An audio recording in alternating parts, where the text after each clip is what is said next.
plans for immediate intervention to ensure timely supply of food to affected schools. Thank you, Honorable Speaker.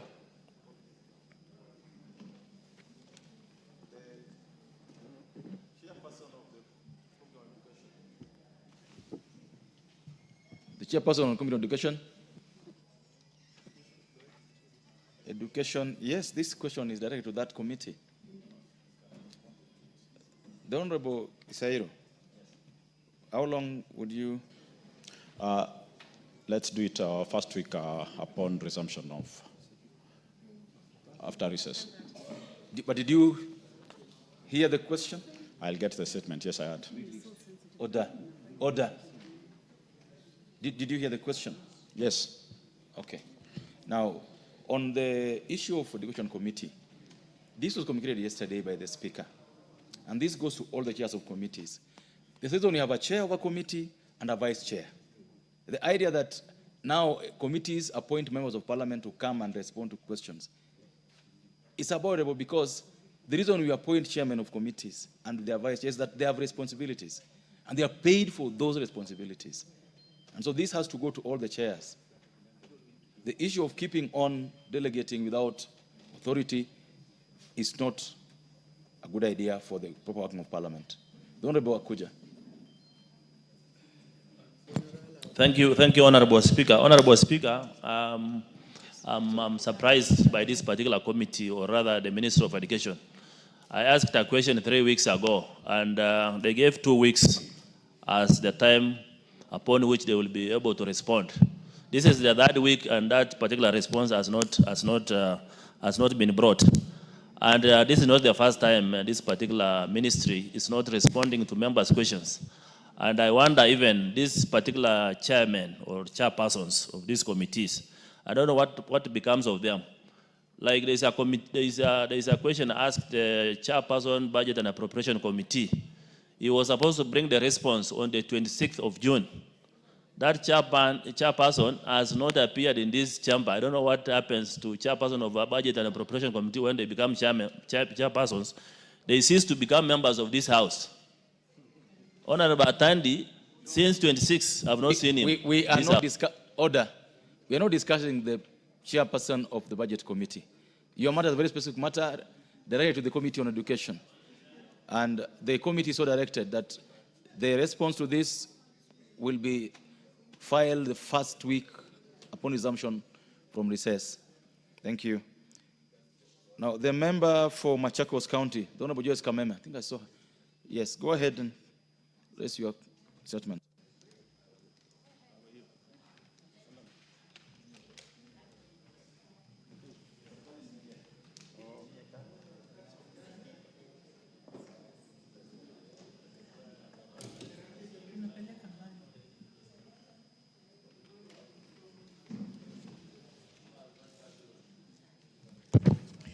Thank you, Mr. Speaker. I request for a statement regarding the safety and security of pedestrians using the Mlolongo Footbridge. Honorable Speaker, pursuant to the provision of Standing Order 44-2C, I rise to request for a statement from the chairperson of the Department Committee of Roads and Transport regarding the safety and security of pedestrians using the Mlolongo Footbridge. Honorable Speaker, the main objective of the provision of pedestrian footbridges was to enhance safety for pedestrians and at the same time reduce pedestrians and traffic conflicts. However, the Mlolongo Footbridge, which was once intended to be a secure route, has deteriorated into a dangerous zone. It is now frequently used by border riders, posing a serious risk to pedestrians, particularly during peak hours in the morning and evening. In addition, the presence of hawkers has further congested the bridge, restricting free movement and creating confusion. These conditions have turned the footbridge into a hotspot of petty crimes, including the snatching of belongings by criminals on motorbikes. The residents are also concerned that persons with disability, PWDs, are the most vulnerable to these incidents as they struggle to navigate the dangerous bridge, calling for interventions to ensure their safety and security. Honorable Speaker, it is against this background that I request for a statement from the chairperson of the Department Committee of Roads and Transport on the following.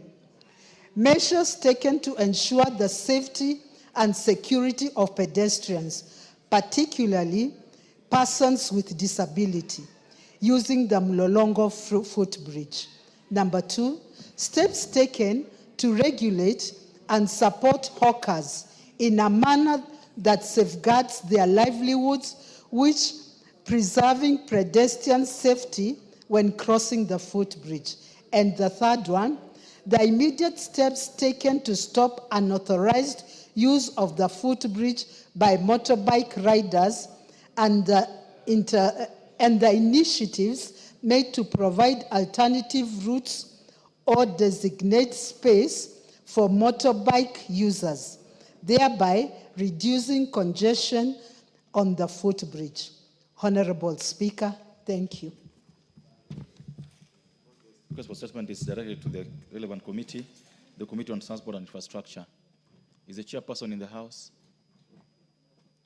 And the vice chairperson? The Honorable Kameme. The Honorable Kamene. What have you just done? Just hold on. Honorable Kamene. You've done what you've just done twice. It's never done like that. When I called your name, you crossed like that without doing the right thing. You've now just done the same thing again. It's not done like that. Now do the right thing. Do the right thing now and then come and say. Whether you're taking water or your phone, you have to follow the rules.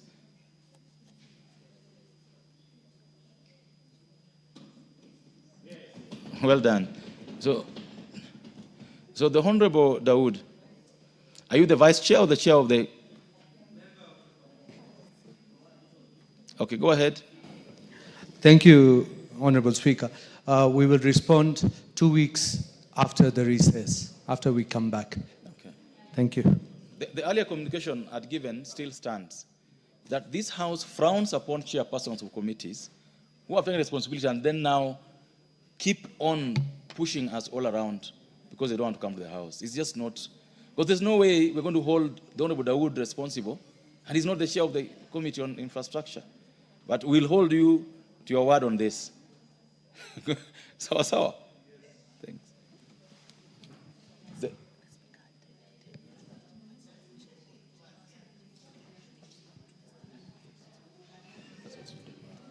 Now, I will indulge the member from Ndaragwa, who has just walked in to raise his statement.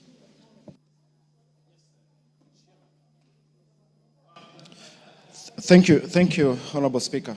Honorable Speaker, I raise to request for a statement regarding the abduction of Mr. Ambrose Mwangi, a Kenyan in Somalia. Honorable Speaker, pursuant to the provision of Standing Order 44.2 Section C, I wish to request for a statement from the chairperson of the Departmental Committee on Defense, Intelligence and Foreign Relations regarding the abduction of Mr. Ambrose Kimiti Mwangi, a Kenyan in the Federal Republic of Somalia. Honorable Speaker, in September 2023, Mr. Ambrose Mwangi was employed by Icarus, a British-based company contracted by the United Nations Somalia to conduct medical evaluations and support rescue missions in combat zones. On 10th January 2024, while undertaking one of the rescue missions over the Galgaduud region in central Somalia, an area which is infiltrated by Al-Shabaab militants, the helicopter in which Mr. Mwangi was aboard reportedly developed mechanical problems and crash landed. Mr. Mwangi's employer reported to his family that upon crash landing, the crew and passengers were immediately taken hostage by suspected Al-Shabaab militants. It has now been over a year and a half since his disappearance in Somalia. Yet no substantial update has been communicated to the family regarding the progress of investigations and rescue.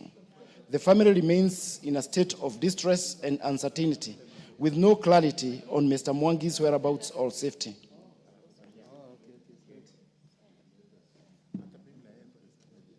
The situation raises serious concern about the safety of Kenyan citizens working abroad, as well as the effectiveness of our diplomatic interventions in such situations.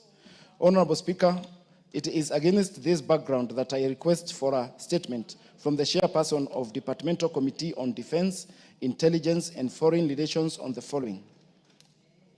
A report on the status of investigations into the abduction of Mr. Ambrose Mwangi in Somalia, and 2, measures being taken by the Ministry of Foreign and Diaspora Affairs to assist in locating the whereabouts of Mr. Mwangi, including coordination with Somalia authorities. Steps the ministry has taken to ensure his safe return and mechanism to provide regular updates to his family. I thank you, Honorable Speaker.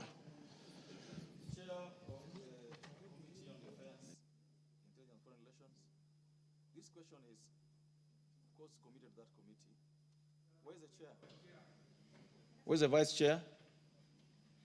This isn't a matter for a member saying we'll do this. The Honorable Deputy Majority Leader, this is a very serious matter, and I don't want it to be treated like any other matter.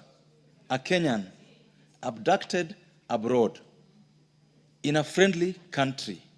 This is not a matter for a member of any committee to try their hands up and say, respond. No. This is a matter that requires a serious attention.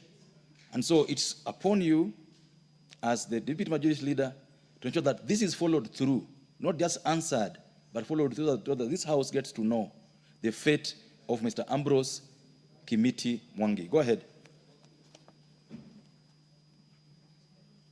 Thank you, Honorable Speaker. Honorable Speaker, I've heard the member, and this is a serious matter. I think we have a right as a government to protect Kenyans both in the country and outside the country. And the abduction of a Kenyan in a friendly country is a serious matter.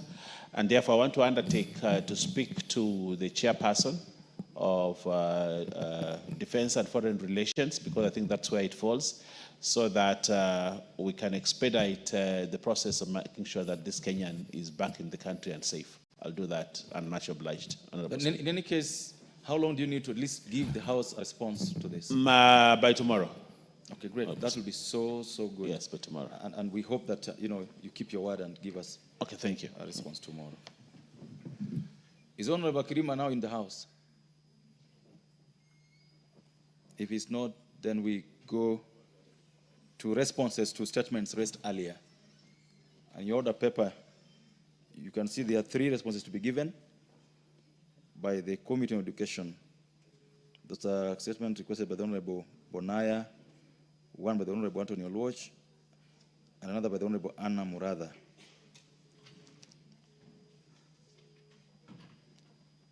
To be responded to by the Committee on Education.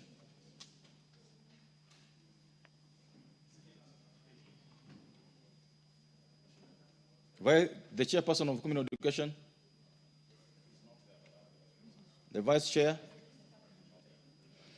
the Honorable Gisairo, you will walk out from this House and look for your chair. When he comes, I'll allow him to respond. Otherwise, I won't allow you to do so for the obvious reasons stated earlier.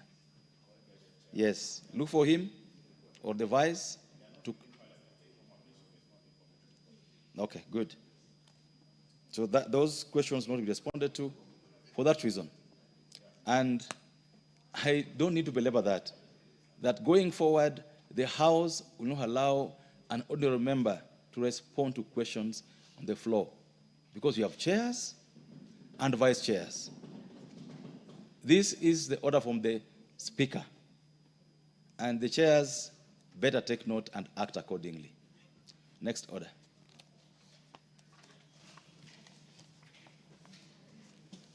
All members, for the convenience of the House, I would request that we go back to order number 5 and then order number 6 accordingly. On the matter that we had stood over, the matter of vetting of the member nominated to member of the Central Bank of Kenya. Honorable Naomi Wako.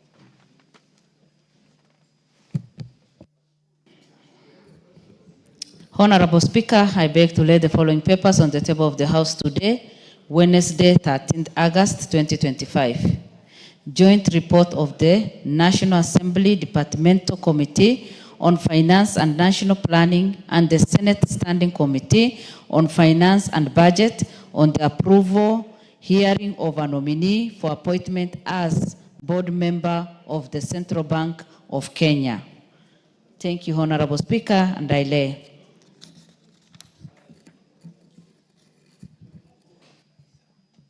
Next order.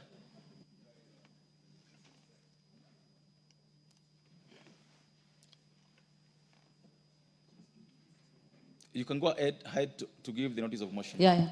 Thank you. Thank you, Honorable Speaker.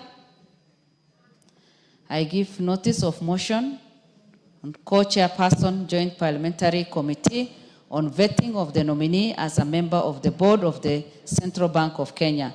Approval hearing of nominee for appointment as member of the board of the Central Bank. Honorable Speaker, I beg to give notice of the following motion, that taking into consideration the finding of the Joint Committee of the National Assembly Departmental Committee on Finance and National Planning and the Senate Standing Committee on Finance and Budget on the approval hearing of nominee for appointment as a board member of the Central Bank of Kenya, laid on the table of the House this morning, and pursuant to Section 11(2) of the Central Bank of Kenya, Act Cap 491, this House approves the appointment of Mr. Pius Angasa as a board member of the Central Bank of Kenya. Thank you, Honorable Speaker. Thank you. The Honorable Sunkwili, what is out of order? For purposes of moving a motion, for purposes of moving a motion, giving notice of motion, is the member in order to say that this House is laid on the table of this House this morning, because tomorrow that motion will not be reading this morning. It will read the exact date. Can't she read the motion the way it will always appear? The Honorable Wako, for clarity, and you know the Honorable Sunkwili is now a ranking member. Go ahead and do what is requested that you do. Honorable Speaker, I beg to give notice of the following motion, that taking into consideration the finding of the Joint Committee of the National Assembly, Departmental Committee on Finance and National Planning and the Senate Standing Committee on Finance and Budget on the approval hearing of the nominee for appointment as a board member of the Central Bank of Kenya, laid on the table of the House on Wednesday, 13th August 2025, and pursuant to Section 112 of the Central Bank of Kenya, Act Cap 491, this House approves the appointment of Mr. Pius Angasa as a board member of the Central Bank of Kenya. Thank you, Honorable Speaker. Done. Members of the conveners of the House, informed that the Honorable Kirima and the Honorable Kagiri are now in the House. We request members that when you have what is listed in the order paper, you be here on time and early, because it's only through your presence that we get quorum and we also carry out the business of the House.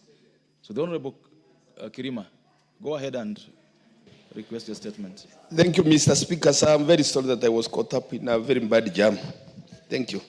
My question, Mr. Speaker, sir, is that that's question number 069 of 2025, of which is that I'm asking, could the Commission state measures the Teachers Service Commission is taking to address the long-standing unemployment of P1 trained teachers who have been remained and absorbed since the year 2010?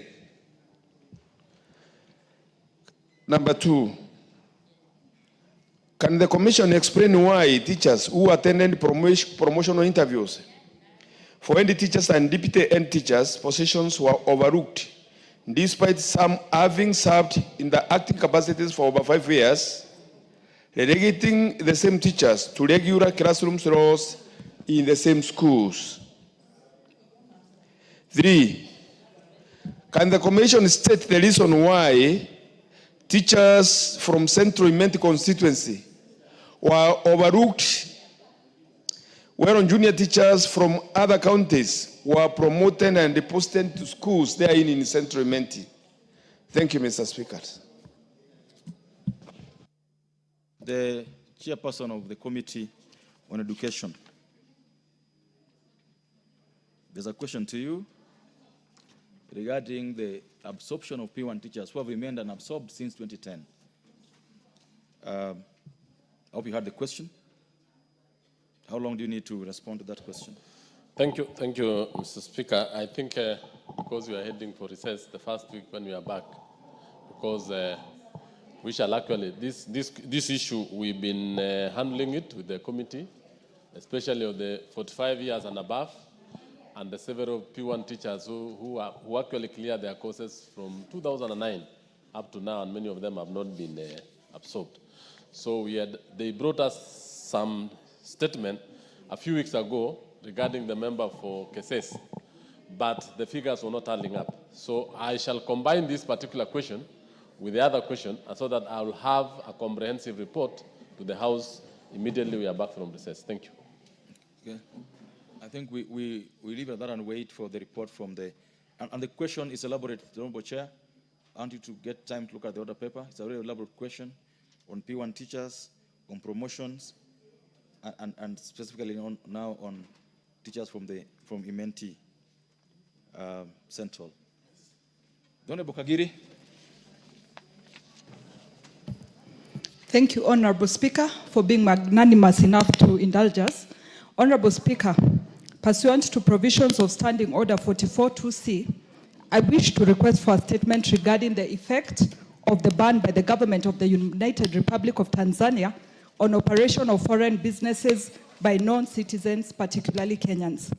Honorable Speaker, I also wish to clarify that from the outset, that in accordance with the provisions of Standing Order 87, this statement is not intended to question or discuss the conduct of any individual or head of state of the Republic of Tanzania, but rather to draw the attention of this House to a matter of regional policy concern. On July 28, 2025, the United Republic of Tanzania issued the business licensing, in brackets, prohibition of business activities for non-citizens, Order 2025, which seeks to prohibit specific business activities for non-citizens. This directive prohibits non-citizens from operating in 15 sectors, including business of sale of goods, on-farm, crop purchasing operations, ownership and operation of micro and small industries, among other sectors. The order is worrying as it contradicts the spirit of the integration of the East African Community, EAC, espoused in the East African Community Treaty 2000, particularly on the free movement of goods, services, capital, and persons, and the elimination of trade barriers among partner states. The move by Tanzania also risks undermining regional integration, rolling back the gains made in creating a common market under the EAC Common Market Protocol. Honorable Speaker, this House may recall that in 2019, the Finance Act as enacted introduced increased levies and import duties on finished consumable goods, including those from the region. While this provision was intended to protect local industries and promote domestic consumption, it drew criticism from EAC partner states, including Tanzania, who viewed it as inconsistent with the Common Market Protocol and threatened retaliatory measures due to the impact on their exports to Kenya. In response to the resulting diplomatic friction and in the spirit of regional cooperation, this House, through the Finance Act of 2023, repealed the 2019 provision. However, this repeal has since negatively affected local manufacturers and traders who now face competition from lower-priced foreign imports. Honorable Speaker, it ought not to be lost on us that our good neighbor, the United Republic of Tanzania, which previously expressed concern over trade restrictions, has now imposed similar prohibitions on Kenya, despite the reciprocal action that this House took to repeal similar provisions when the region called on it. This raises legitimate concerns about unequal commitment to regional integration, obligations, and the need for Kenya to reevaluate its protectionism policy in light of the current developments. Honorable Speaker, considering the cross-cutting nature of this matter, I wish to seek a statement from the leader of the majority party on the following. Number one, the immediate steps taken by the Departmental Committee on Defense and Foreign Relations and the Select Committee on Regional Integration to intervene in the matter with a view to securing a reversal of the business licensing prohibition of business activities for non-citizens, Order 2025 by the government of the United Republic of Tanzania. Number two, protectionist considerations to be made by the Departmental Committee on Finance and National Planning in re-examining the possibility of reinstating the 2019 provisions on imposition of import duties on finished consumables from the region, and similar considerations to other sectors as steel and cement in light of the recent developments by the United Republic of Tanzania. Number three, a report on the steps taken by the Departmental Committee on Trade, Industry and Cooperatives and the Select Committee on Regional Integration in engaging the Cabinet Secretaries for Ministry of Investments and Trade and Industry and the Ministry of East African Community, EAC, the ASALs and the regional development on the measures being taken by the government to address the policy by Tanzania and its impact on the Kenyan traders. Thank you, Honorable Speaker. Leader, this is directed to you. Honorable Baya, I'm taking into account that this is an election year in Tanzania. Thank you very much, Honorable Speaker. I think this is also a first in this Parliament where a statement is sought directly from the leader of majority instead of the committees in charge. But notwithstanding, Honorable Speaker, I think one of the things that I must say is the relationship between Kenya and Tanzania are still very stable, and we still share that cordial relation as a brother-to-brother country. And we will continue to do that despite some of these things that are coming from our sister country. Honorable Speaker, I undertake that we will be responding to that statement when we resume after recess, Honorable Speaker.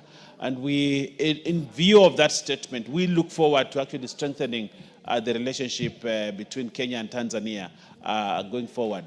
And we also wish the Tanzanians well as they move to go to the general elections that they have, and wish that that government still remains stable, still remains more accommodative, because we are children of Jumuiya, the East African community, and we want to stick there, and we want Tanzania to be there, and we want every East African community member to continue to be there with those protocols that we have established over the many years. I thank you, Honorable Speaker. Thank you, Honorable Baya. This is a very elaborate question, Honorable Baya. Yes. It's a very elaborate question. Yes. If you listen to the Honorable Kagiri, yes, it cuts across four departmental committees, four. Yes, yes, yes. So we hope that even the response will be as comprehensive and deliberate. No, we will engage all the ministers involved. We'll engage all the ministers, and especially the minister in charge of East African Affairs. We will Foreign Affairs, and all those, we will put them together, and Minister of Trade also, and Investment, so that we have an elaborate question. Probably from that, this question, we may move to policy and ask our East African Legislative Assembly actually to look at all these matters and push a policy so that we don't have this kind of matter going forward. I thank you. Thank you. Honourable members, I'm told that the chairperson for the Committee on Education has flown back from Homa Bay and is now in the House. Because we were told that the chairman of the Committee on Education was in Homa Bay, and I'm told he's now here. And I would allow him to respond to the questions by the Honourable Mumina Bonaya. I've just seen the Honourable Murada walk into the House, and the Honourable Anthony Olwach. But before he does so, all members, order. Join me in welcoming students from Njenga Karume Primary School, Kiambaa constituency, Kiambu County. They are sitting in the public gallery, and they are welcome to the National Assembly this morning and with the Houses of Parliament. So the Honorable Meli, the floor is yours. Be as brief as possible for this indulgence we're giving to you. Yes, Mr. Speaker, I rise to give us a statement as requested by honorable members. But first and foremost... Order. The Honorable Amai, what is out of order?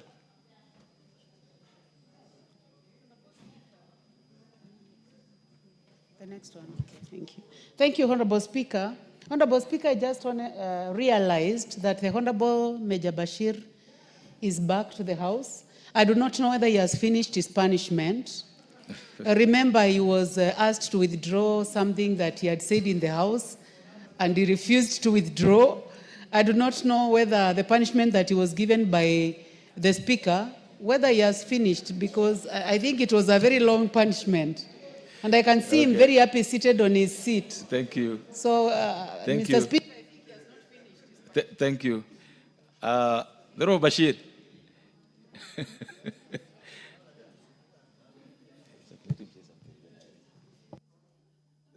How long was your punishment? Honorable Speaker, my punishment was actually for that particular session. The Speaker actually said that you will be out of the Parliament for the remainder of the session. So that was that particular session. Not for the whole session of Parliament, but for that particular day. Thank you. I confirm that Honorable Bashir has finished his term of imprisonment and is rightfully in the House this morning. The Honorable Meli, go ahead. Thank you, Honorable Speaker. Honorable Speaker, I rise to give several statements, and as per your direction, Honorable Speaker, I hope the members are present.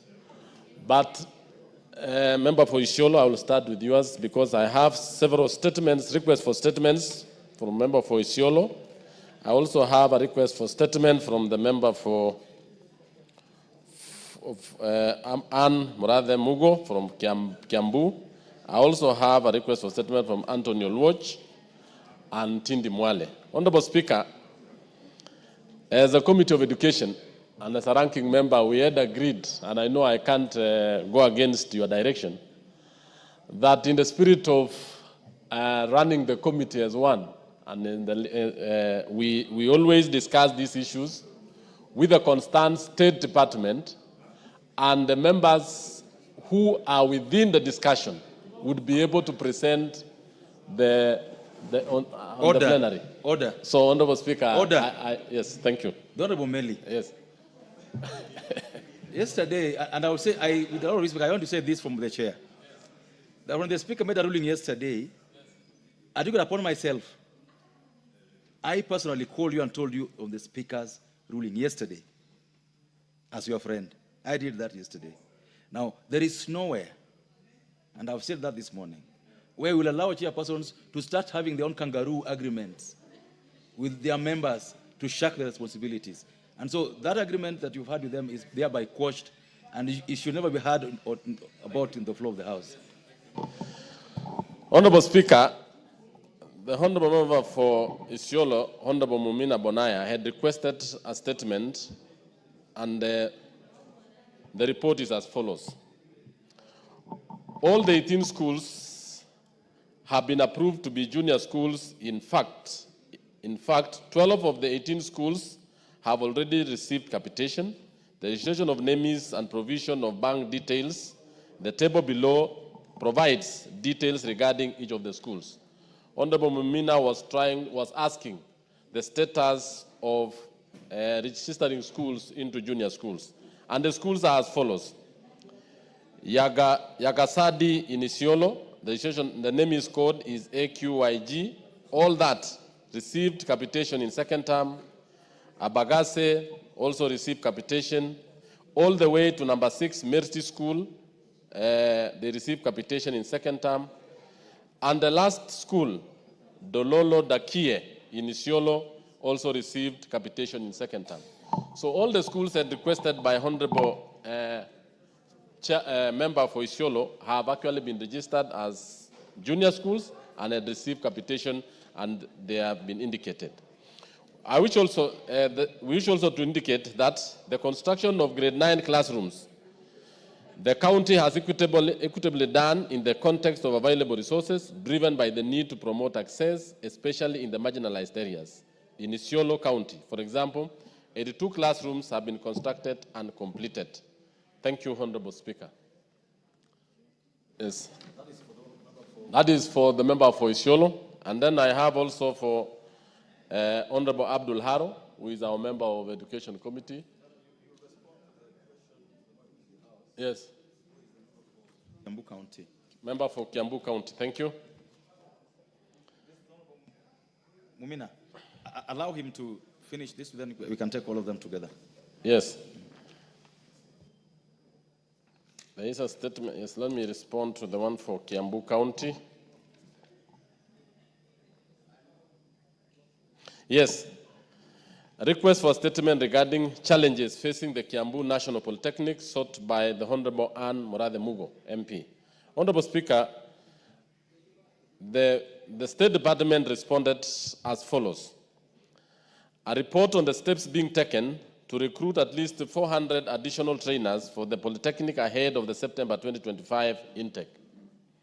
The National Assembly has allocated a total of Kenya shillings 2 million for the recruitment of additional TVET trainers across the country in the current financial year 25-26. The recruitment proposal for the current financial year 25-26 targets a total of 5,500 trainers. Currently, the institution has 166 trainers employed by the Public Service Commission and 138 by the Board of Governors. The institution will benefit from the additional allocation of trainers in proportion with the institutions across the country. This will be done once the projected recruitment has been undertaken. Section 2, response for the delays in disbursement of capitation and measures put in place to expedite the exercise of help loans and scholarships to students in the polytechnics. Honorable Speaker, the main reason for the occasional delays in disbursement of capitation to TVETs is occasioned by the delay in the release of exchequer by the Treasury. For instance, exchequer requisition for capitation for financial 24-25 were made as and released as follows. So this is actually what the State Department is saying, that capitations, exchequer releases are the main issues. One, capitation, they released amount 1,102,194. The date of requisition was 6/9/2024, but they got the money on 16th of November. No, 16th of September 2024. The remaining capitation of 3 billion, they made the requisition on 23rd December 2024, but they got the money on February 2025. So the delays is not actually the issue of State Department. It is the issue of the release of the exchequer by the National Treasury. So the State Department states that we continue to engage with the National Treasury to ensure the provision of adequate budget and the timely provision of funding to TVET institutions. We also wish to inform the August House that capitation scholarships and loans for TVET trainers have been underfunded for the extent of 19 billion in the financial year 24-25, comprising deficits of 12.5 billion for the scholarships and 2.96 billion for capitation and 3.84 for loans. I think this is an issue which the committee has brought to this House severally, Honorable Speaker, and it's an issue that is, and the State Department has done a lot in mobilizing students. I want to inform the House. Now they are targeting about 2 million students. To have 2 million students in our TVET institutions will actually get many of our young men and women out of the streets and out of the local centers. What we need to have is actually money for these students, scholarships and loans. And I think this House, it will be good that we actually budget not less than 40 billion for the TVET institutions. The other one is, the third part of the question was progress made in implementing the 1,240 student accommodation units under the housing program to ensure availability of adequate accommodation in the institution. Honorable Speaker, I wish to state, or the State Department wish to state as follows, that they are working closely with the State Department for Housing and Urban Development on implementation of 1,240 trainees accommodation units under the Affordable Housing Program. This will ensure availability of accommodation to trainees in the institution. The State Department for Housing and Urban Development has invited bids on 25th March 2025 to undertake the construction works and signed an agreement with the management of the Kiambu National Polytechnic on the project. We are now waiting for the State Department for Housing and Urban Development to assign a contractor to the project. We are following up with the State Department to expedite. The fourth part of the question was, what is the Ministry of the plans by the Ministry of Education to fund and equip the specialized technical departments in the institutions? Honorable Speaker, the Ministry is keen on equipping specialized technical departments at the Kiambu National Polytechnic through both income-generating activities at the institution and donor support. Currently, with the support of the German government, the Ministry is providing infrastructure and equipment in industrial mechatronics to support development of skills in industrial automation and agriculture and value addition.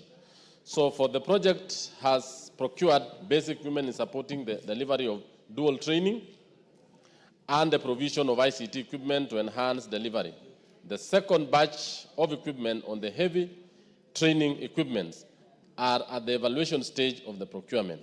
The ministry will progressively equip specialized workshops and departments based on the skills requirement of the industry. So that is the funding part and how we are doing to have specialized aspects. And I think they have the EINE, or what they are calling the money they are generating internally, and the donor support, what we call the GTZ, which is doing a lot more in 5 national polytechnics. So those are the questions. Thank you, Honorable Speaker.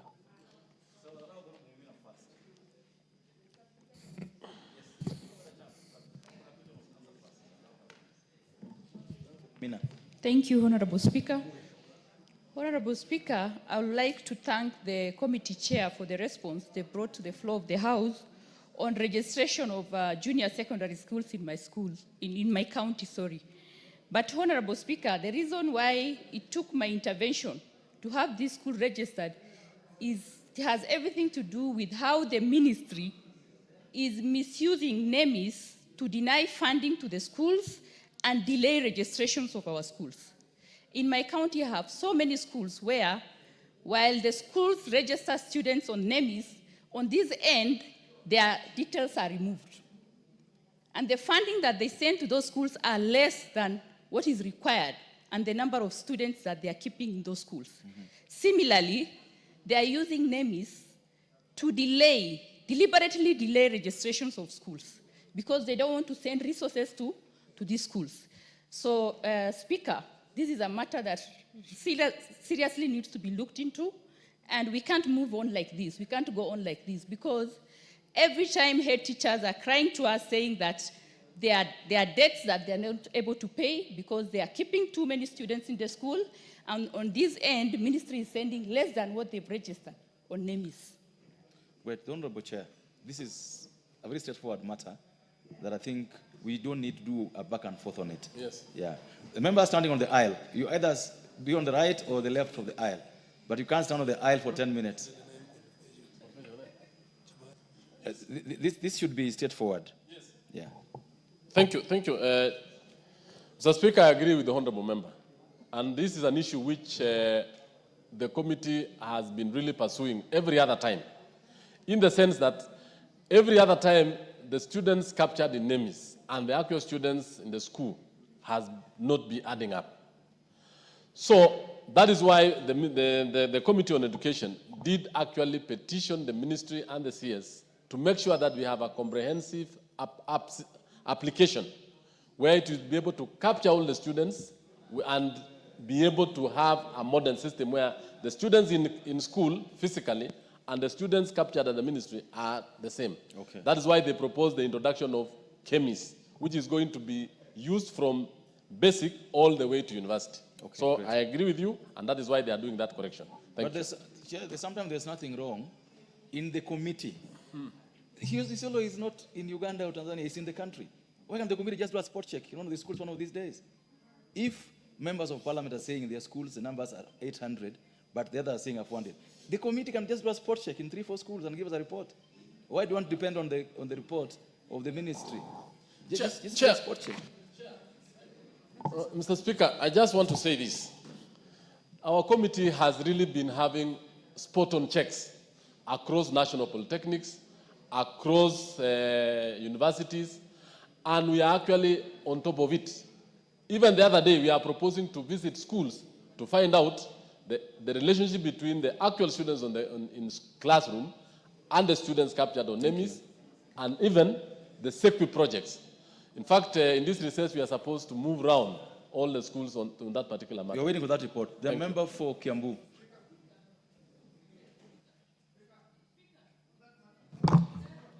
Honorable Speaker, I just needed a clarification. Okay. Let's hear her first. You come. Yes, let's hear Honorable Murada first. I just wanted a point of clarification from the chairman over the employment of the 400 teachers in the TVET, where he said they had, he indicated that they had a budget of about 2 million. And I'm wondering whether it is 2 million or 2 billion for the 400 teachers in the TVET. Member for Nandi. Allow her to, because you also want the clarification. Allow her first. Thank you, Honorable Chair. I think Comrade has handled my concern because I wanted it to be straight on record because the chair read 2 million and the number was way over the budget that can be accommodated by 2 million. Correct. Thank you, Honorable Chair. Correct. The member for Isiolo. Just hold your horses. Thank you. Thank you, Speaker. Speaker, the issue here is, while the teachers register the students on NEMIS, they are being removed from this other side. The issue is not even they are not registered. They are being captured on NEMIS, but they are being removed. Who is this doing that job? Okay. Understood. Honorable Dawood, I would like, Honorable Chair, take down all these concerns, whether you can handle them once. Chair, thank you, Mr. Speaker. I want the chair to, he has told us they're going to look at the NEMIS, but how long will this take? NEMIS has been there for ages, and if we are still being told NEMIS will sort it out, when will it do? We have to have a timeline, Mr. Speaker, because we are told more than, I don't know, billions are lost in this capitation, even school infrastructure, billions are lost. So are we going to wait until when? Thank you. So there should be a time frame, Chairman. Thank you very much, Chair. Honorable Speaker, I would like to say that this matter of students not being invisible in NEMIS is a very serious matter. And I think this House is being let down by the directors of education in our sub-counties. And students are losing money every financial year. We budget for it, but it does not reach those students. Normally, the president says, if it can be done, let it be done immediately. So the question is, government is the one that does registration. Government is the one that gives birth certificates to these students. But government is the one that has employed the directors of education, and this House gives them money, and this money does not reach pupils and students in our schools. So why is it that it cannot be done? So I would like to ask, just like my colleague from Isiolo is saying, can the chair give us timelines on when all the students in our primary and secondary schools will be captured in NEMIS? Thank you, Chair, for the opportunity. To be.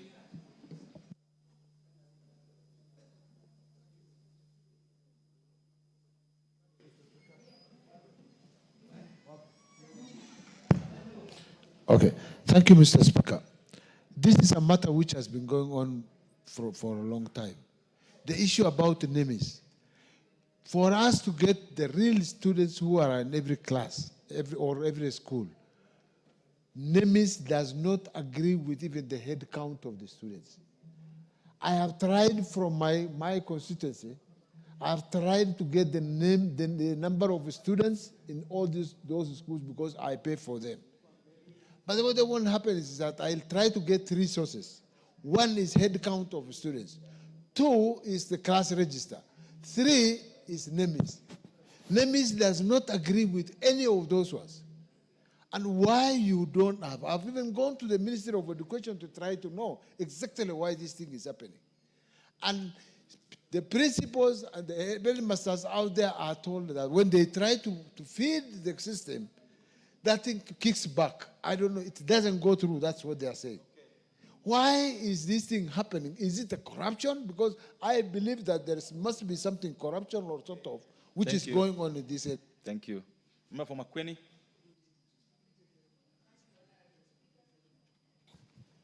Thank you, Honorable Speaker, for giving me this opportunity.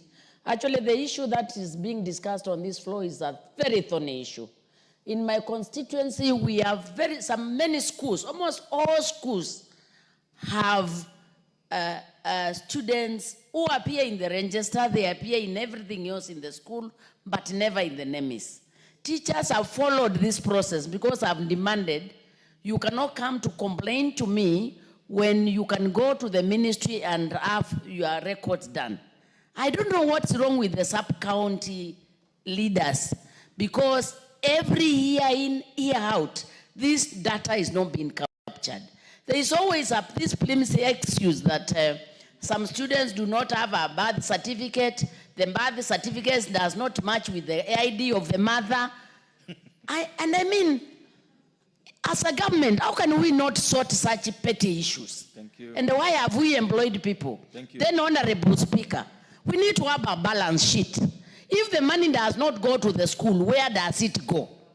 All these years. Can we have the education committee give us a clear balance sheet? If last year it did not go to the school, where is the money? Because money cannot disappear in a system. Thank you. Because this is very, very wanting. Thank you, Honorable Speaker. Honorable Kiara.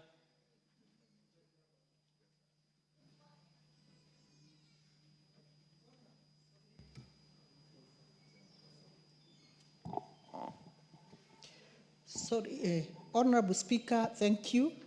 Honorable Speaker, I want to join my colleagues in the concern of this matter of EMIS and what is happening in this republic. We may keep blaming the directors of education, we may keep blaming everyone else, but the bottom line is our teachers who are running these schools, they are really suffering. Because when the data does not capture the reality in the schools, the money that trickles down to these schools is dismally very little money. And at the end of the day, it is the students who suffer. The teachers don't know what to do. So, Honorable Speaker, I want to say, let the Education Committee be head on with the Ministry of Education so that we know what exactly happens at the ministry headquarters before we really blame on the education or at the sub-county level, because the buck stops in the office of the person who is responsible of overseeing the Ministry of Education. Thank you. We stop apportioning blame. Thank you, Honorable Speaker. And lastly, the Honorable Hilary Kosgei on this.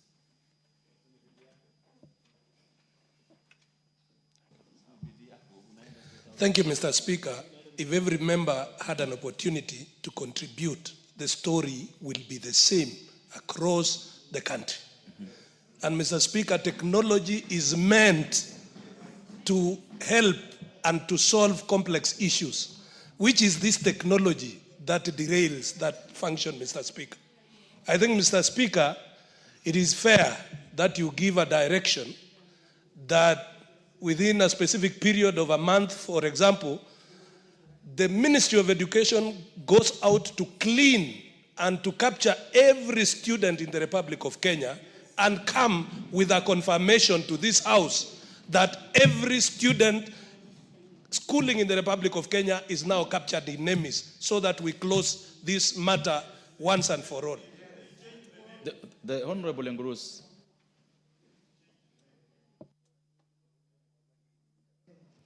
Thank you, Mr. Speaker, for giving me this time to add my voice on the issue that is discussed on the floor of this House. Mr. Speaker, the issue that is coming up here is a very important issue that's really affecting the learners in our schools. Mr. Speaker, it's really discouraging that we have a whole ministry with so many employees, so many top officials, but they cannot account for the number of students in our schools. And Mr. Speaker, this has made really running of our schools very difficult. Sometimes even keeping the students in our schools is really becoming a big problem, because managing our schools without having the real number, without complying with the resources that are supposed to go down to the schools, becomes very difficult to manage our schools, Mr. Speaker. And this has really affected the learning, because sometimes even taking care of the students without having the right resources, because of the number that's being submitted by the ministry, is really a shocking story to this country. So, Mr. Speaker, we want to task the Ministry of Education that the number of the students should always tally with the number that is in the NEMIS, because that will reflect on how much resources will go down to the schools. Another problem, Mr. Speaker, is that if the system is really not working and it's not adding up, why don't we have a parallel manual program that the ministry can capture the number of students per school, such that at a certain point they can be able to compare the number in the NEMIS and also have a manual register which can capture all the students in a school. Because you can imagine, you can have 1,000 students in a school, but in the NEMIS you can have less than 300. So who will account for the number that's missing? So, Mr. Speaker, something needs to be done. Thank you. And the Ministry of Education should be up to the task. That's the Chair of Education Committee. Thank you, Honorable Speaker. Honorable Speaker, I agree with the sentiments of the members, and I want to give a brief, just short story, and I want to say my former chair education, before the introduction of NEMIS, they were using, Honorable Sabina Chege is here, before the introduction of NEMIS, they were using leaflets and papers from schools to ascertain the number of students in those schools. After our visit to the US, and we saw the US charter schools, that is when NEMIS was introduced. And we realized that there was a complete mismatch between the list brought by the principal to the Ministry of Education and the actual students on the ground, because they were just adding it up. But now with the introduction of NEMIS, other issues have arisen. And I want to tell the House that about in June this month, the new principal secretary launched chemis, and they brought in chemis because of the inability of NEMIS to capture all the student data. So I want to say this, Honorable Speaker, that what I've read here and what the committee has tasked the ministry to do is to ensure that chemis is functional and running before the end of September. And then two, the issues of money not remitted to schools is actually what this House has been telling the minister, the committee has been telling the minister, and we are putting him to task every time. It's not only capitation, even money for sports, even money for music. We are having issues on their disbursement to schools. So, Honorable Speaker, I raise the case there. Thank you. The Honorable, no. We will not allow any further discussion on this matter. My direction is this: we will not take, because the Honorable Chair has just introduced a new confusion. Yes. That there's NEMIS, now there's chemis, we don't know. So the direction, order. The direction I'm giving on this matter is that the Cabinet Secretary for Education shall come to the House the week we resume. Most particularly, the Wednesday of the week we resume after recess, with a specific role, nothing else, to explain to the House on the system for registration of students in our schools. Yes. No other subject. Yes. So that we get to know. We don't want to hear it from a fellow member of Parliament. We want to hear, is NEMIS still there or is not there? And what is chemis? So that we members leave the House knowing the system that we're using to register students in our schools, so that we don't have so many questions coming out on this. And it's so ordered. Next order.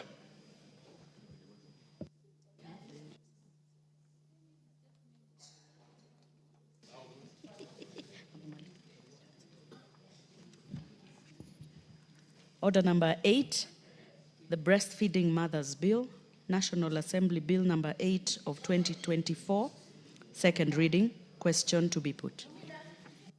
Order.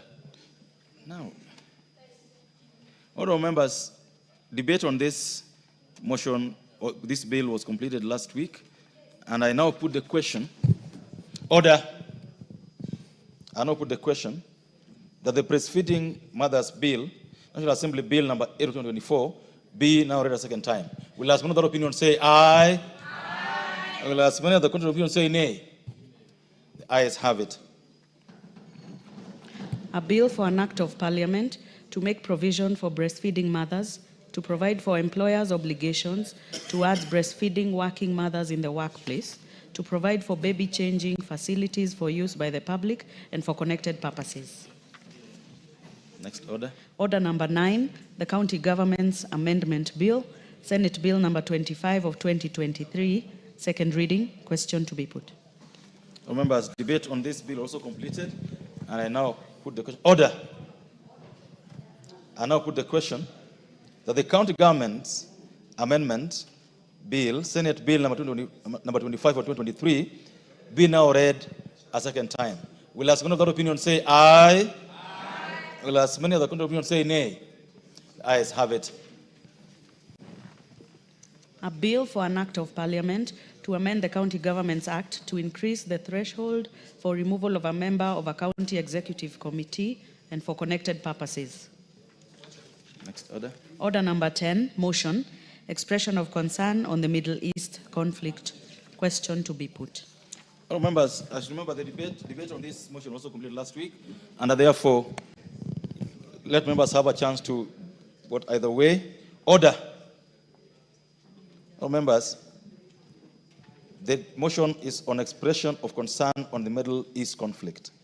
That, aware that Kenya ratified the United Nations Charter on Human Rights on 31st July 1990, and further recollecting that among the rights enshrined in the Charter is the right to life and self-determination by people, cognizant of the fact that Israel occupation of Palestine territory in Gaza and the West Bank has been characterized by disproportionate and indiscriminate use of force, concerned that this has deepened the humanitarian crisis in the region, including the destruction of infrastructure, widespread civilian casualties, and the willful killing of Palestinian civilians, including children in the occupied territories by the Israeli army.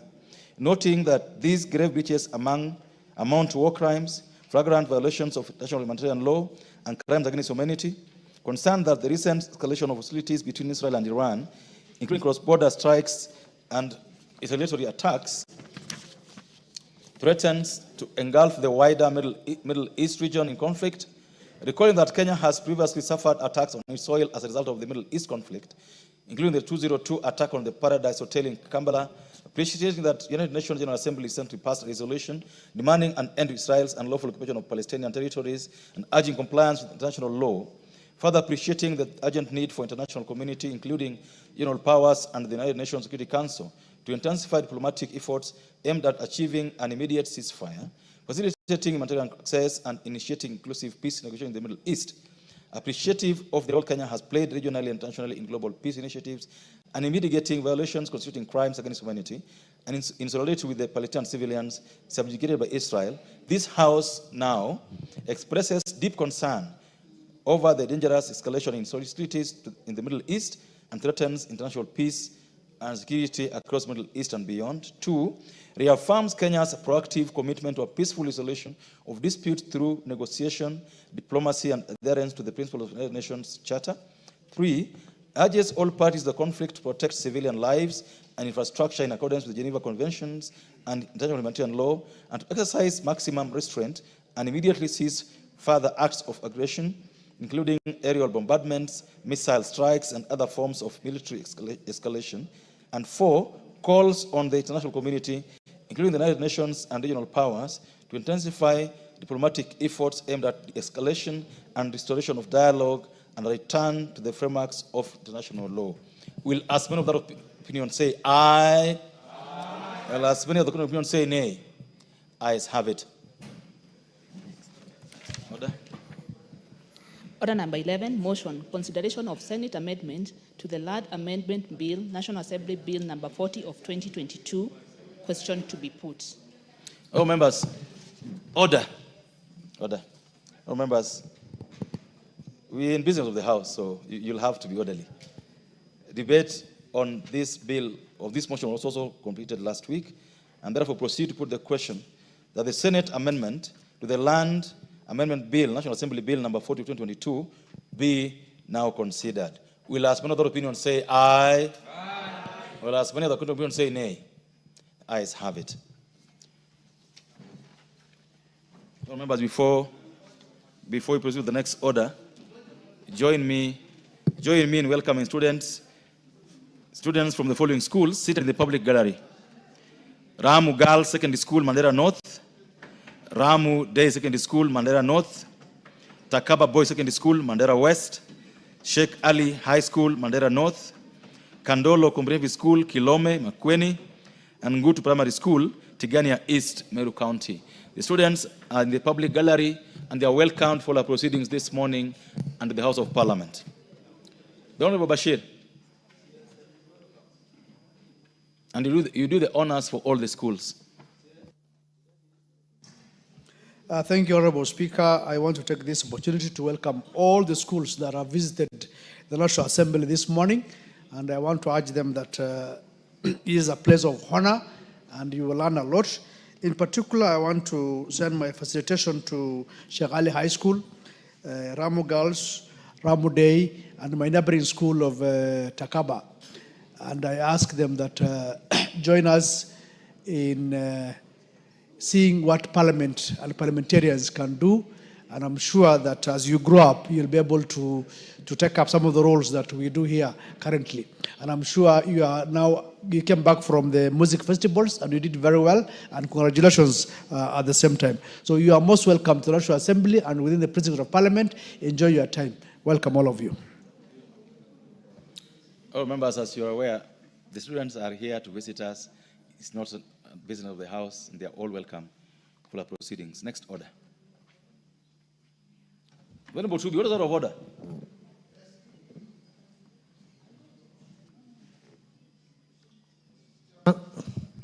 Mr. Chairman, I was here yesterday, and I raised an issue with the Speaker, Mr. Farah Malim. The issue is that 3 weeks ago, I asked for a statement from this House, from the Minister in charge of security, the Chairman. And then it was selected for the 1 week, the week following the end of recess last time. And that one is over. Now we are going into another recess. And that's a matter concerning Isiolo, on the issue of whatever is happening in Isiolo, which is known by everybody, which has happened. Chaos is happening in Isiolo. And that chaos has something to do with the impeachment of the governor. Isiolo is ungovernable. Isiolo has problems. People are being killed here, left, right, center, and nothing is happening. And we have tried to ask about that, and then that question has not been answered to date. And now, yesterday I was promised it's going to be brought today, and it's not in the order paper, both of you. Hey, Honorable Tubi, I think your concern is noted. You may be aware that the relevant committee is this morning conducting a vetting exercise on nominees for National Police Service Commission, but they'll be in the House in the afternoon. And I'd said earlier in the morning that even the CS for Interior will be here in the afternoon. So just be in the House and raise these matters at the right time in the afternoon today. That is, there's nothing to respond to, Honorable Tubi. I've just communicated that the committee, the relevant committee, is, as we speak, conducting a vetting exercise on the nominees to the National Police Service Commission. That's why the chair is not in the House. We know that he'll be in the House in the afternoon. We also know that the CS for Interior will be in the chamber in the afternoon. So my advice to you is that be in the House in the afternoon to raise these issues with both of them. You are accordingly advised. Next order. Order number 12, Committee of the Whole House.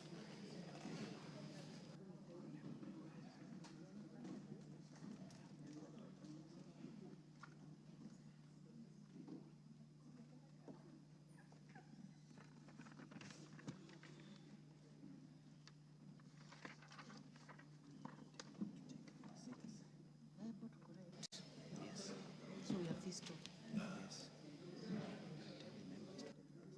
Honorable members, please, those who wish to participate in the committee of the whole house, please take your seats.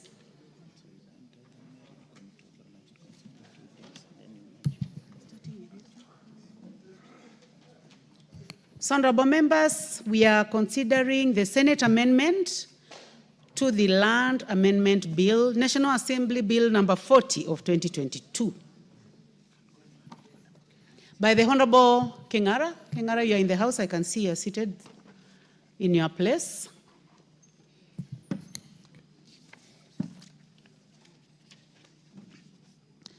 Senate amendment to clause 3.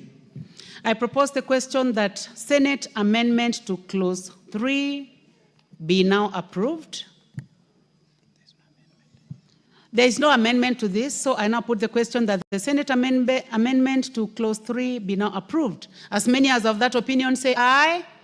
As many as of a contrary opinion say nay. The ayes have it. That is all. We have come to the end. I would like now to call upon the mover.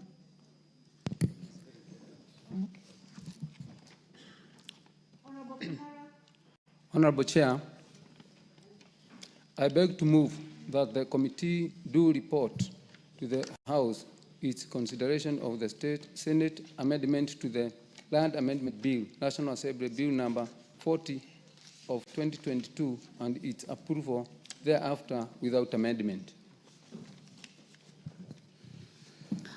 Honorable members, I now put the question, which is that the committee do report to the House its consideration of the Senate amendment to the Land Amendment Bill, National Assembly Bill number 40 of 2022, and its approval thereof without amendments. As many as of that opinion say aye. As many as of a contrary opinion say nay. The ayes have it. Honorable members, we are going now to consider the second bill, consideration of the President's reservation to the Cancer Prevention and Control Amendment Bill, National Assembly Bill number 45 of 2022. This bill is by the Honorable Rahim Dawood. I can see you are seated in the House. Let's proceed. President's reservations to clause 2. I propose the question that the President's reservation to clause 2 be now approved. Chair? Chair Health, the Honorable Dr. Nikal. Honorable Chairperson, I beg to move that clause 2 of the bill be deleted as proposed by His Excellency the President. Chairperson, clause 2 of the bill is proposed. It proposed to introduce the definition of the terms e-health and telemedicine to the Principal Act. The two terms are already defined in the Digital Health Act, and therefore the bill may cross-reference to the terms as defined in the Digital Health, and that is the rationale for that deletion as from the President. Thank you. Let me first of all propose the question, then we can go to debate. I propose the question that clause 2 be deleted as recommended by His Excellency the President. Honorable Dawood. Thank you, Madam Chair. Madam Chair, this bill of mine is of 2022, and what the President is talking about, the Digital Health Act, is for 2024 or 2025, and we passed this bill on 15th of April 2024. So I do not see the rationale of deleting my clauses. A bill which has taken more than 2 years to come to fruition, and it's just being now thrown to the dogs. So I think Article 115 has not been used properly, and the majority leader should take the concerns of this House, because there is no point of members of Parliament working on bills and then they are just being thrown out on actions which should not have been there, because my bill was passed before the digital bill.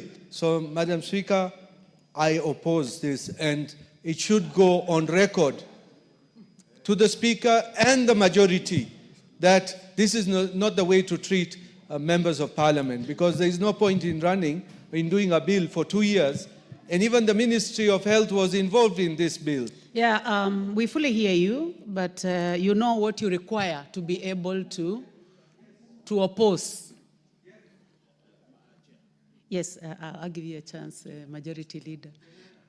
I can give you another minute to finalize. Thank you, Madam Chair.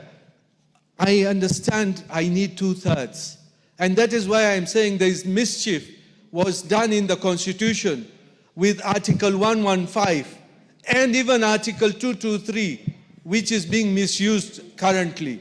So, Madam Speaker, until we get to change those articles, I know my hands are tied by the Speaker's memorandum. Thank you, Madam Speaker. Yes, and you know, to change the Constitution, you also, it's a long process through a referendum.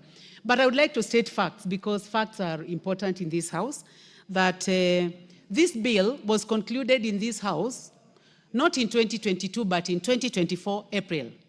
And because of the bicameral situation of this House, it also had to go to the Senate.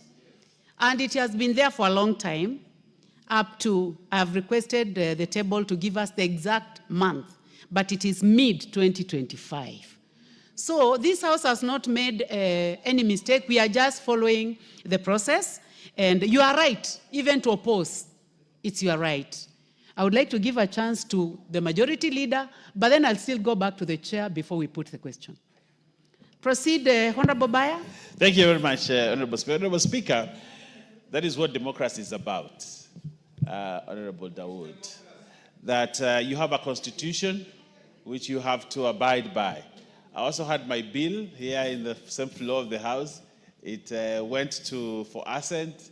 It got a presidential memorandum of reservation, and it came back here. And somehow, because we can't really marshal, otherwise, because of democracy, we should be able to marshal 2/3 and torpedo that the presidential memorandum. But because we cannot, and I want to fully agree with Honorable Dawood, this House is the House that makes laws legislatively. We have the power to do that. But somehow, this Constitution mutilated the power of this House by introducing 115 as a safeguard. But then now we are having the executive make law. Actually, that's what we are having here, that the executive now is making law, which is not their preserve, Honorable Speaker. And if the executive has issues with the law that we are passing, they should bring it through the ministries before we even pass. But to allow Parliament to go through the whole hog to pass the law, then actually, what I have learned is the ministers go to the president and tell him, please don't sign because of this and that. And then a memorandum is brought to the House. But this is input from actually the executive. Honorable Speaker, I want to say this. I've been in this House now this is my second term. In the previous term, I think we had only 1 or 2 presidential memorandum. Meaning, therefore, the cabinet members and ministers were working very well with Parliament to ensure we pass the right law. But now, what we're having now in the executive is lazy members who do not make input until they realize a law has been passed, then they run and block assent. Honorable Speaker, this is bad manners. And I want to tell the executive, please participate fully when the law is here. The law allows us to do public participation, to consult with ministries. They should come on board during that time so that at that moment we do not get an opportunity where the president sends a memorandum.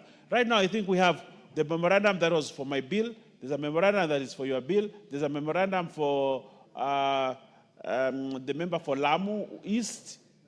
And I think there's also another one. We are having a lot of memorandums coming in. This shows there's a problem. And I want to ask the Honorable Musalia Mudavadi's office, the Chief Cabinet Secretary, who have the Parliamentary office, to ensure they do their job, to avoid this situation, Honorable Speaker, where a law goes to State House for assent and it is brought back. I think we are working backwards, and I think that should not happen. But Honorable Dawood, you have to bite the bullet on this one. We can pass this one. 6 months after, you can bring a same amendment and use the same whip to change the law. I'll urge you to do that. Otherwise, because you can't marshal the two-thirds, Honorable Dawood, we have to pass the law. I think you have done your part. I think you're trying to make justification that you've also gone through the same process. But who do you want to inform, Honorable Dawood? Ourselves.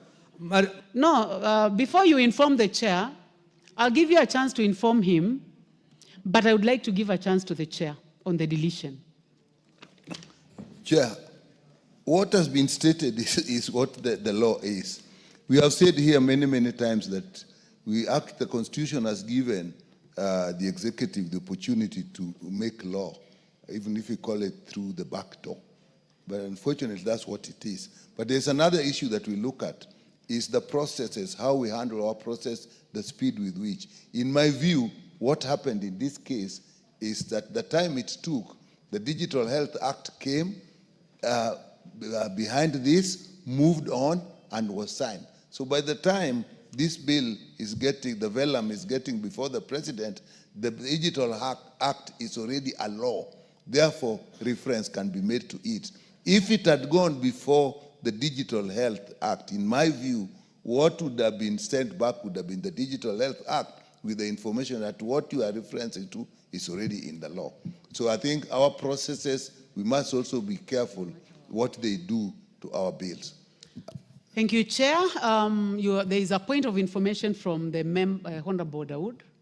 Would you like to be informed?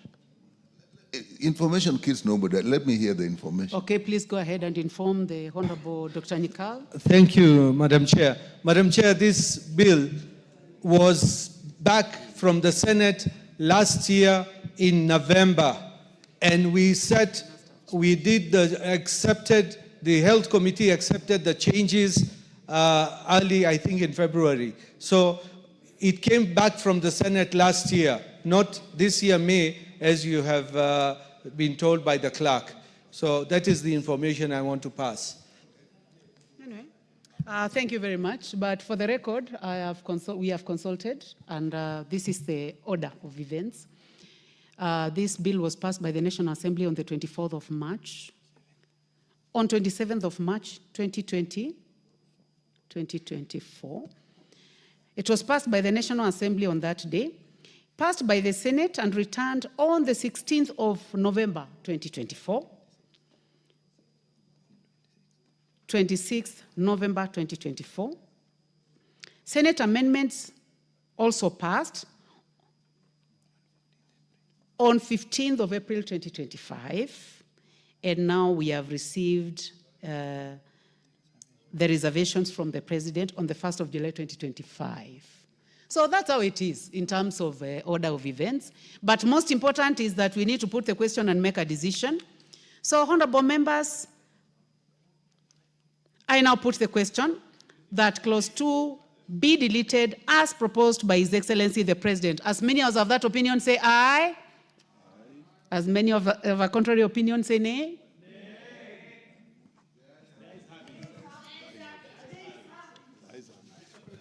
The nays.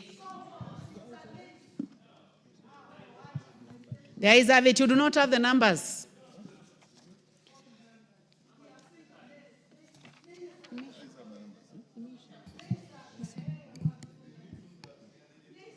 President's reservations to clause 3. Honorable members, now let's proceed to the next one. I propose the question that clause 3 be deleted as proposed by His Excellency the President.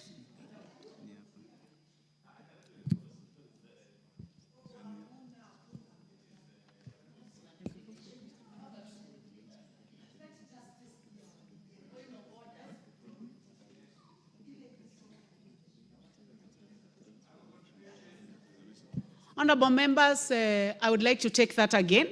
I propose the question that the President's reservation to clause 3 be now approved. Chair, Health. Honorable Chair. Chair, Health, I hope you have the brief. Yes, I ask. Okay, thank you. Proceed. Honorable Chairperson, I beg to move that clause 3 be deleted as proposed by His Excellency the President. Chair, clause 3 of the bill seeks to amend section 5 of the Principal Act by inserting new paragraphs. The two insertions on the functions of the National Cancer Institute are promoting use of e-health, telemedicine for the prevention and management of persons with cancer, and promoting the treatment of persons with cancer as component of primary health care. These provisions are already covered under Section 3 and on objects of the Digital Health Act. So once again, we have exactly the same situation as in the first place. And the committee did decide this, and the committee noted that and agreed with that. Thank you very much. Let me propose the question first. Honorable members, I now propose the question that clause 3 be deleted as recommended by His Excellency the President. I allow the Honorable Ocheng. Madam Chair, I used to support the reservation, but we need to be clear so that members know what we are dealing with, Honorable Speaker. That at this stage, even if we were 232, and all of us said nay, it doesn't matter. So that this is gotten correctly, and no one reads this in a wrong manner. Remember, there was a situation where we had here with the current Honorable Minister for Defense. We are dealing with a similar matter.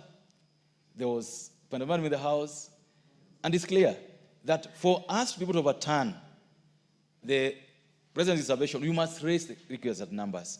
So we can, all of us in the House today, say nay. It won't matter. I think this needs to go on the record so that members don't mislead their constituents or the public. That for us to overturn these reservations, we must raise 233 members of Parliament. So even if you're 232 of us, and all of us say... Deputy Majority Leader, please sit. I'm so sure the Honorable Cheng is feeling intimidated. So please proceed. No, he wouldn't. This one came to Parliament after Aaron came, so he wouldn't intimidate me. So it has to be clear on that, and I agree with the Honorable Bayer that we should use this tool sparingly.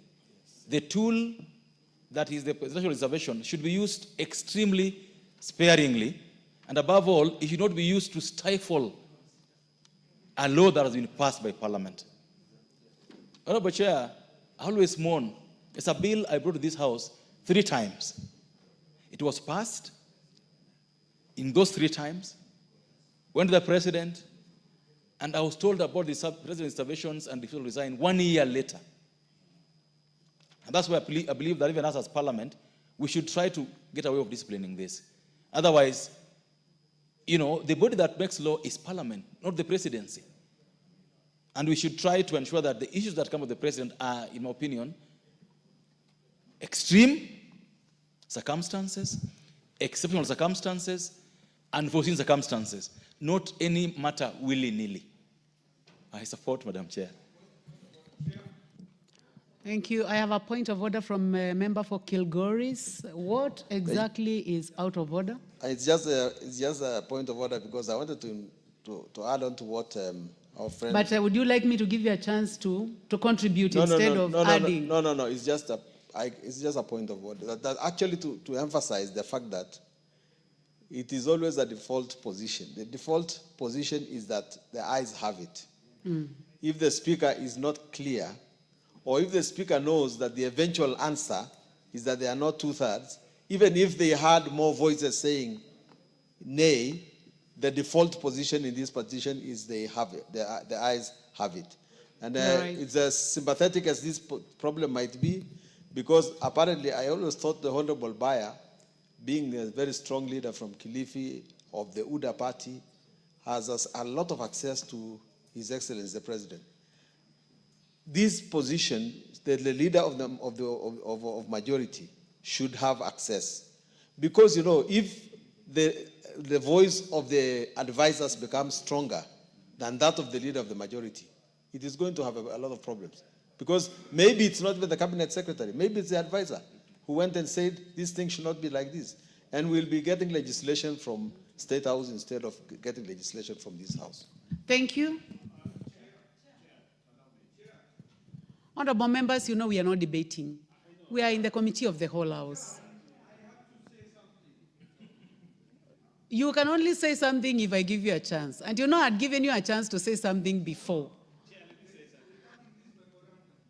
Well, you'll say something after the majority leader. Yeah.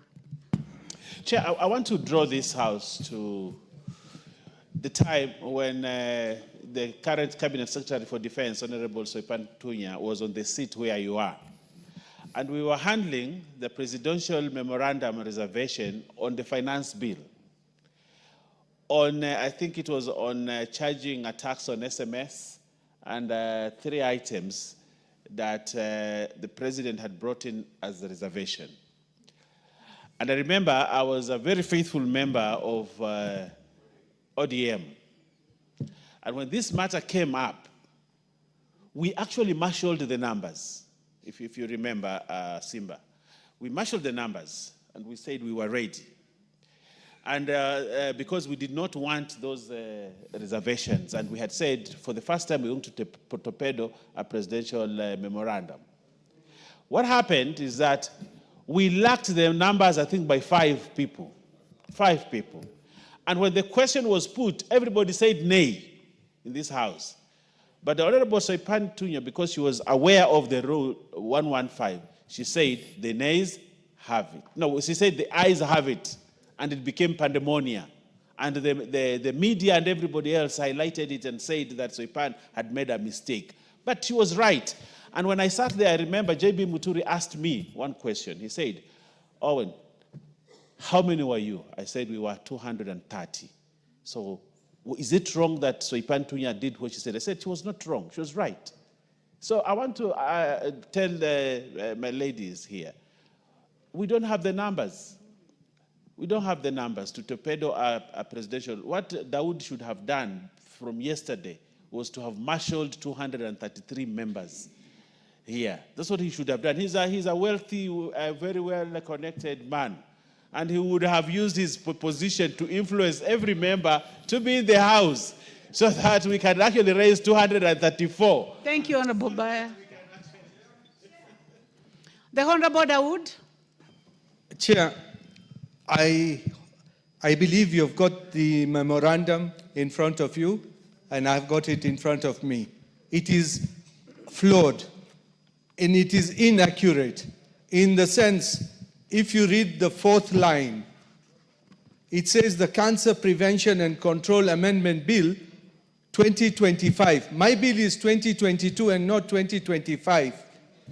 And then you have even said that this bill was passed in March 2024, whereas the President is mentioning 15th of April 2024. So I think we're probably not talking about the same bill, because my bill is the Cancer Prevention and Control Amendment Bill of 2022 and not of 2025. Order, Honorable Dawood. I do not want you to mislead this House or even mislead the public.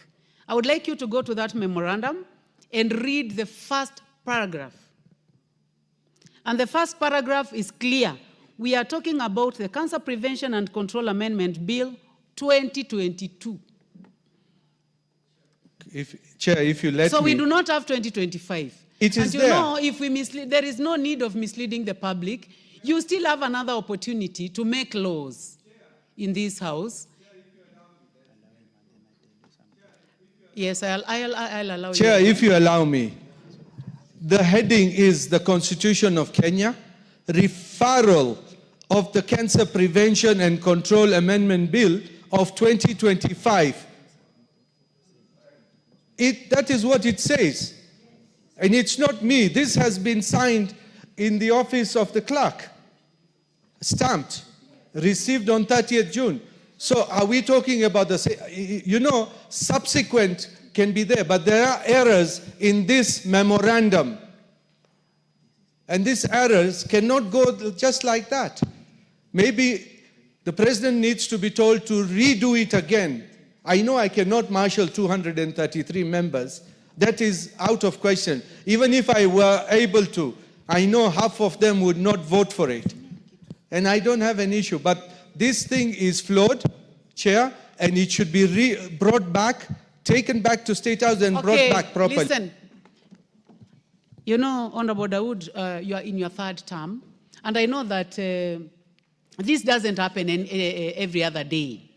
And it is also a learning process for all of us, not just for you. So when you look at the Cancer Prevention and Control Amendment Bill 2022 is as per publication in that year. But now when you go up, if this was going to become an act, it will be 2025. So there is no error at all. This document is in order, and I'm going to give the last opportunity to the member for Makwiny. Is it you had your hand up? No, it is the member for Machakos. You will be the last one, and then we put the question. Chair, mine is just I've looked around, understanding Order 35. We do not have enough quorum in the House to continue with this name.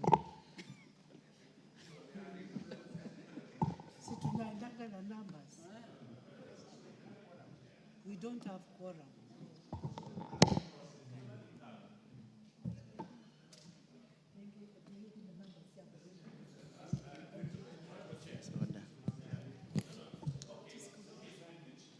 Just come. I don't want you to leave because when she has already said that, the laws, you can approach.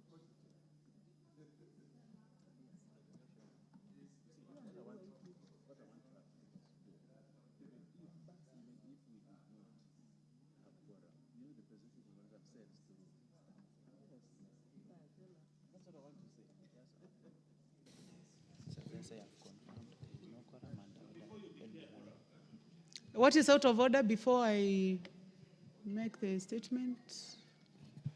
Honorable Speaker, it's okay, it's within the rights of the member to say that. But also, so that because this is a learning process and we learn as we proceed, you need a presidential memorandum and Article 115. And I want members to read the Constitution. Whether we debate here and agree and do not agree, it takes precedence.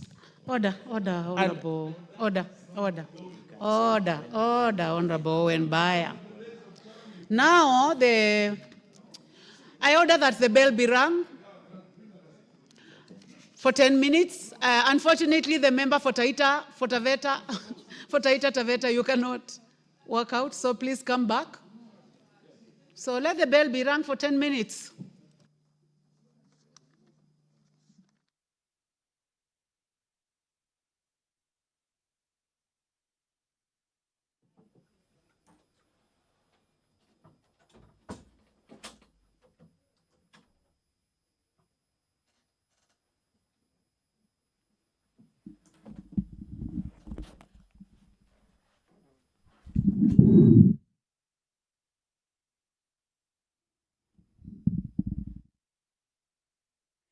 Well, the House has been faced with a quorum hitch during the proceedings of its business. Before that point of order by the Honorable Member for Machakos County to alert the chairperson, the House was considering, or was at the committee of the whole House, considering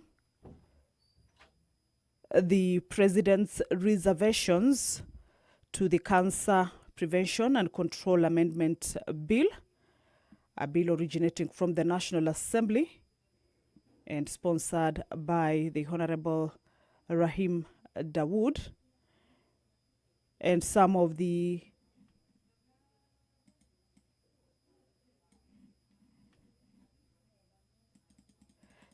concerns that the members were looking at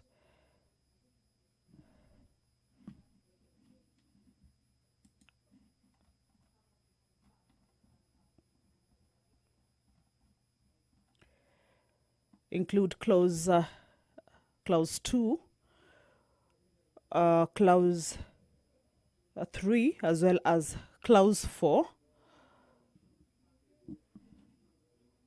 However, the business has been cut short owing to the quorum hitch. And as you can see, very few members are inside the House. The decision of this particular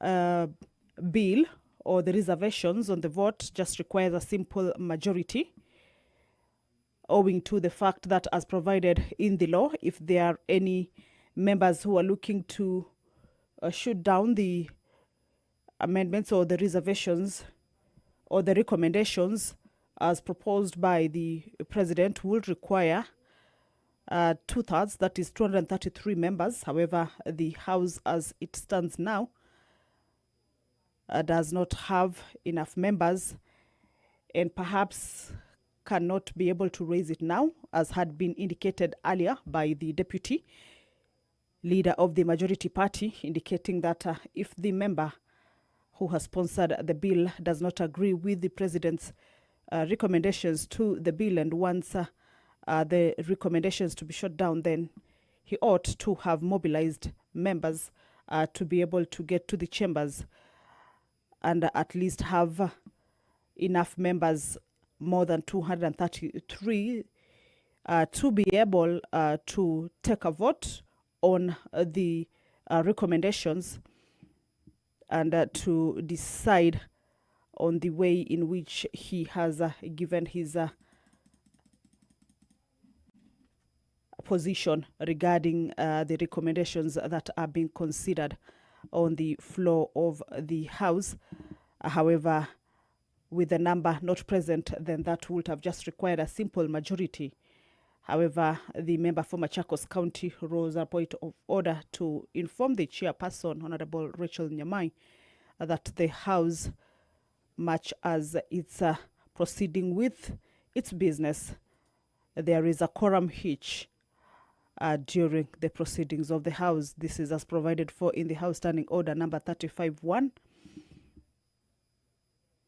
which indicates that a member may rise on a point of order to inform the chairperson or the speaker that the House is lacking quorum, either during considerations of a business at the committee of the whole or during the normal plenary sitting. So right now is that the House is facing that particular quorum hitch,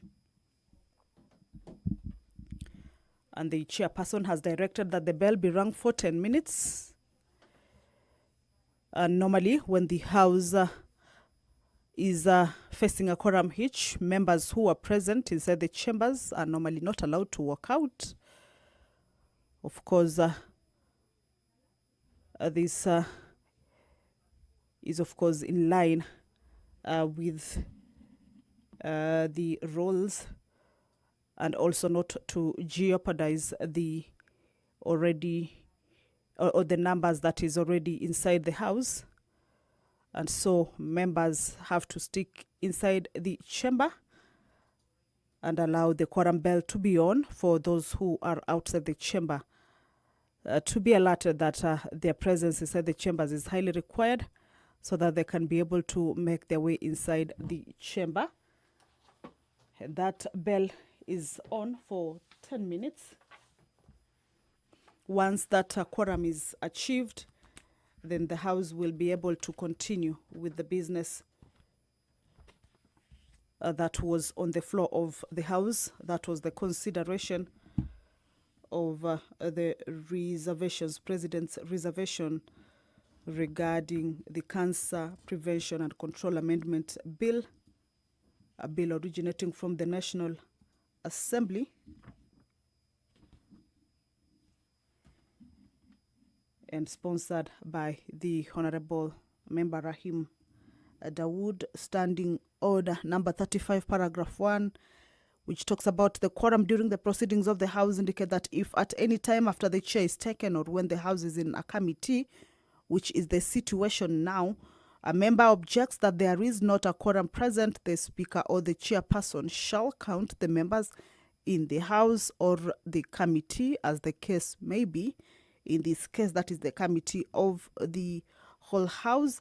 Paragraph 2, if on the count under paragraph 1, a quorum does not appear to be present, the speaker or the chairperson shall cause the division bell to be rung as on a division, and if no quorum is present at the expiration of the 10 minutes, subparagraph A indicates that if the speaker is in the chair, the speaker shall adjourn the house until the next sitting, and if the house is in a committee, the chairperson shall leave the chair and report the fact to the speaker, who shall adjourn the house until the next sitting without a question put. Paragraph 3 indicates that whenever the speaker or the chairperson, as the case may be, is engaged in counting the house or the committee respectively, the doors shall remain unlocked, but no member shall be allowed to leave the chamber except a party whip, who may be permitted to leave the chamber to seek the members required to raise the quorum. That is what I had indicated earlier, that at such a case, when the house is looking for quorum, then no member is allowed to walk out of the chamber except for the whips of both sides, that is the majority side or the minority side, are allowed to walk out of the chamber. And this is, of course, to whip members who may be within the precincts of Parliament and not inside the chamber to make their way inside the chamber and enable the House raise that much needed quorum for the business that has been stopped to be able to continue, stopped owing to that particular quorum hitch to be able to continue. But also the same standing order indicates that if the House is in committee, the chairperson shall leave the chair. That is, if the quorum is not raised at the lapse of the 10-minute quorum bell. If the House is in committee, the chairperson shall leave the chair and report the fact to the speaker, who shall adjourn the House until the next sitting without a question put. So we are waiting to see how the situation will be, if the House will be able to raise that quorum or if it will fail. I order that the bell be stopped. Honorable members, we are unable to attain quorum. I will therefore proceed to report the fact to the Speaker. I thank you.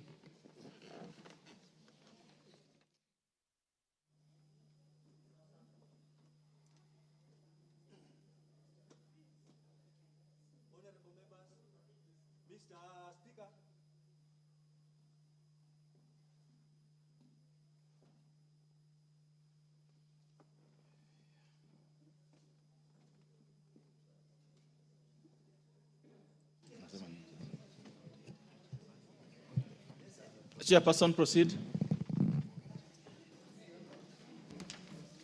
Thank you very much, Honorable Speaker.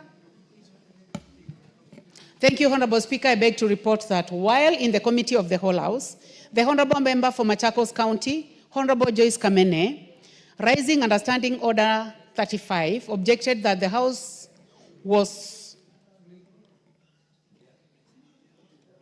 did not have quorum. Having rung the bell for 10 minutes, quorum was not attained. Honorable Speaker, I beg to report. Honorable members, as you are aware, that when that happens, then we will have to adjourn. And therefore, no members' time. Please be all you upstanding. Members be upstanding. Order. And the time now being 17 minutes to 12. This House stands adjourned until today, Wednesday, the 13th of August, 2025 at 2:30 p.m.